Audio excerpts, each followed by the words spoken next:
Assalamualaikum warahmatullahi wabarakatuh. Alhamdulillah kita bisa berjumpa kembali di awal semester genap ini. Ustadz tidak lupa semoga kalian semua dalam keadaan sehat walafiat dalam lindungan Allah Subhanahu wa Ta'ala. Pada pertemuan kali ini, pertemuan pertama tentunya ini di semester 2, materi untuk kelas 9 adalah Al-Iman bil Qada wal Qadar, tentang iman kepada qada dan qadar. Iman kepada qada dan qadar ini termasuk rukun iman yang ke-6 dan harus kita yakini. Barang siapa yang tidak meyakini atau mengingkari terhadap qada dan qadar, maka itu berarti mengingkari rukun iman yang 6 tersebut.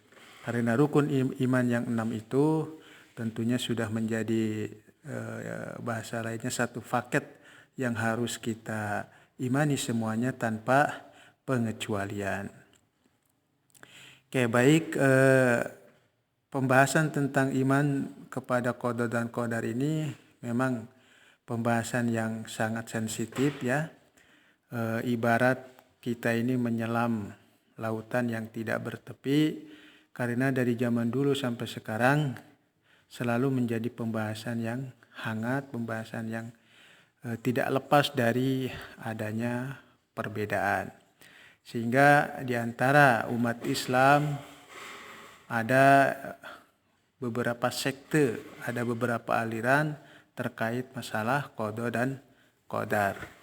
Ada yang berpendapat bahwa manusia ini, makhluk ini diibaratkan seperti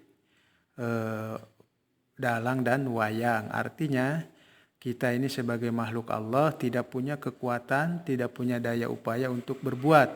Semuanya mutlak Allah yang berbuat gitu.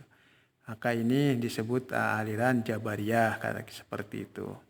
Ada juga yang berpendapat sebaliknya, bahwa manusia kita ini, makhluk ini yang menentukan segala-galanya, tidak ada campur tangan Tuhan. Maka sekte golongan ini disebut Qadariyah gitu. Ada yang juga golongan yang mengambil jalan tengah di antara Jabariyah dan Qadariyah. Oke, itu sebagai gambarannya bahwa permasalahan qada dan qadar ini memang selalu hangat, selalu ada hal yang diperbincangkan, diperselisihkan gitu. Oke, qada dan qadar ini ada juga yang mengatakan bahwa itu adalah satu, tidak ada perbedaan. Ya, qada dan qadar itu adalah sama, tidak ada perbedaan, sehingga mereka menyebutnya takdir. Qada dan qadar disebut juga takdir, artinya tidak ada perbedaan. Ada juga yang mengatakan bahwa qada dan qadar itu berbeda. Ya, antara qada dan qadar itu ada perbedaan. Oke, baik. Untuk menyingkat waktu, kita bisa, silahkan kalian bisa membuka video materi ini atau modul juga, sambil membuka modul bisa di halaman 41.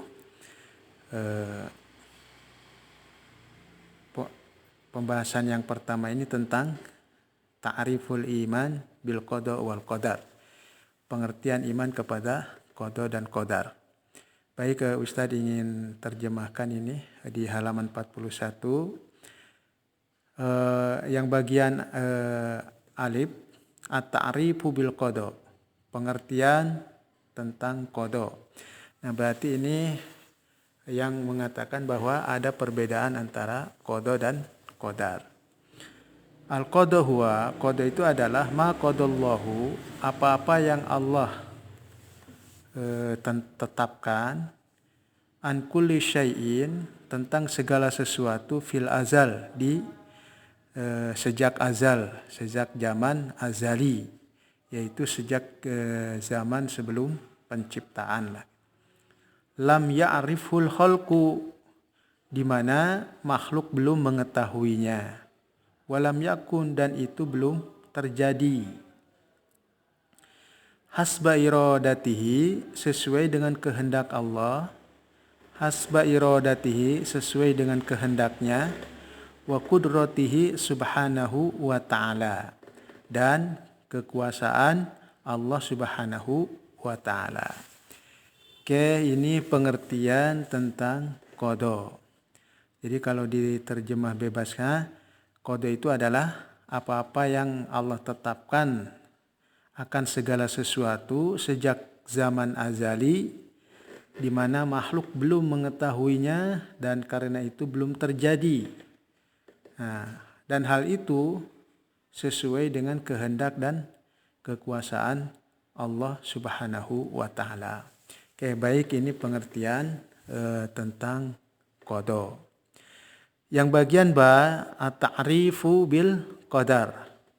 Pengertian tentang qadar. Al-qadaru huwa, qadar itu adalah ma qaddarahullahu, apa-apa yang Allah tentukan, ya. Apa-apa yang Allah tentukan, fi kulli syai'in, pada segala sesuatu, yajri, yang berjalan, hasba ma qadallahu bihi, sesuai dengan qadanya Allah Subhanahu wa Ta'ala. Ustaz ulangi, apa-apa yang Allah tentukan, ma qaddarahullahu, apa-apa yang Allah tentukan, fi kulli syai'in, pada segala sesuatu, yajri, yang berjalan, hasba ma qadallahu bi, sesuai dengan qadanya Allah Subhanahu wa Ta'ala. Oke, baik, ini pengertian daripada qadar. Berarti bisa kita katakan bahwa qada itu dengan bahasa lain, ya, dengan sederhananya perbedaan daripada qada dan qadar adalah qada itu adalah rencana Allah akan apa yang akan terjadi. Rencana Allah terhadap yang akan terjadi. Dan qadar adalah realisasi daripada rencana Allah tersebut. Itu kalau kita bedakan antara qada dan qadar. Sebagai contoh, Allah sudah di dalam qadanya itu Allah sudah menentukan penciptaan dunia ini. Ya, dulu di zaman azali sebelum penciptaan Allah sudah menetapkan akan adanya dunia ini. Nah, ini berarti kan qada masuk. Nah, yang sekarang dunia ini sudah ada. Nah, ini adalah qadar.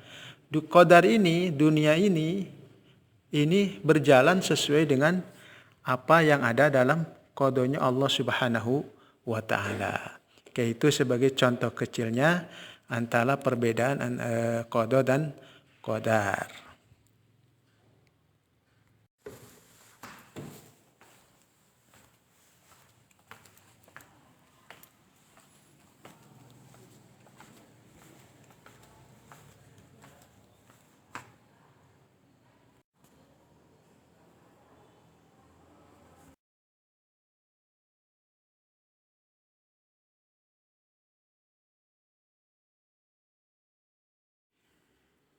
Baik, selanjutnya kita masuk poin nomor 2, yaitu maratibul imani bil qada wal qadari. Artinya maratib itu tahapan iman kepada qada dan qadar. Iman kepada qada dan qadar itu tidak terlepas dari hal di bawah ini, yaitu ada 4 hal yang berkaitan dengan masalah qada dan qadar. Yang pertama yaitu al-ilmu, artinya pengetahuan. Maksudnya adalah wahuwa ilmullahi, pengetahuan Allah, ilmu Allah, bikulli syai'in, terhadap segala sesuatu, jumlatan, secara jumlah, secara menyeluruh, secara global, wa tafsilan, dan secara rinci. Jadi ilmu Allah itu mencakup segala sesuatu baik secara global ataupun secara rinci. Wa ilmuhu, dan ilmunya Allah itu bil asya, terhadap segala sesuatu, qabla wujudiha, itu sebelum terjadi. Artinya ilmu Allah itu mencakup segala sesuatu yang walaupun belum terjadi. Allah itu maha tahu walaupun sesuatu itu belum terjadi. Nah, ini adalah tahapan yang pertama. Kita yakin bahwa segala sesuatu yang berkaitan dengan makhluknya Allah Subhanahu wa taala itu tidak lepas dari ilmunya Allah Subhanahu wa taala walaupun itu belum terjadi. Yang kedua yang disebut dengan al-kitabatu, artinya penulisan. Maksudnya adalah wahuwa annallaha, sesungguhnya Allah kataba kulla syai'in, menulis segala sesuatu fil lauhil mahfud, di lauh mahfud. Oke, baik. Yang kedua ini, setelah Allah mengetahui apa segala sesuatu yang belum terjadi, maka nanti Allah akan menulis apa yang sesuai dengan ilmunya itu dan sesuai yang direncanakannya itu. Nanti Allah akan tulis ya, segala sesuatu itu di lauh mahfud. Nanti ada hadis yang berkaitan tentang Alkitabah ini. Yang jelas bahwa sebelum terjadi apapun, ketika belum terjadi, maka ternyata Allah sudah menulisnya di lauh mahfud sesuai dengan yang dikehendakinya. Nah, ini yang kedua. Yang ketiga, al-masyiatu, artinya kehendak. Maksudnya adalah wahwa masyiatullahi, kehendak Allah, asyamilah, yang asyamilatu, yang mencakup likulli syai'in, terhadap segala sesuatu. Ternyata yang ketiga ini artinya bahwa segala yang ditulis itu adalah sesuai dengan kehendaknya. Dan kehendak Allah itu mencakup segala sesuatu tanpa kecuali. Segala sesuatu yang terjadi itu adalah sesuai dengan kehendaknya yang maha sempurna. Ini yang ketiga. Dan yang terakhir adalah al-khalqu, artinya penciptaan. Wa annallaha, sesungguhnya Allah, khaliqu kulli syai'in, pencipta segala sesuatu. Oke, ini tahap yang terakhir adalah penciptaan. Setelah segala sesuatunya Allah mengetahuinya berdasarkan ilmunya, kemudian Allah catat, Allah tulis di lauh mahfud, kemudian semua itu sesuai dengan kehendaknya, tidak ada yang tidak sesuai dengan kehendaknya, maka tahapan yang terakhir Allah ciptakan segala sesuatu itu, ya, sesuai dengan kehendaknya. Karena Allah adalah pencipta segala sesuatu, maka apapun yang ada itu adalah ciptaan Allah yang sesuai dengan kehendaknya, yang sesuai dengan rencananya, yang sesuai dengan ilmunya Allah Subhanahu wa ta'ala. Oke, baik, ini untuk pertemuan kali ini sampai poin marotibul iman bil qada wal qadar. Oke, mudah-mudahan bisa dipahami, dan untuk menambah wawasan atau untuk menambah pembahasan bisa nanti kita diskusikan di sesi Zoom, ya. Baik, terima kasih kepada semuanya yang telah melihat video materi ini. Semoga bermanfaat. Wabillahi taufiq wal hidayah.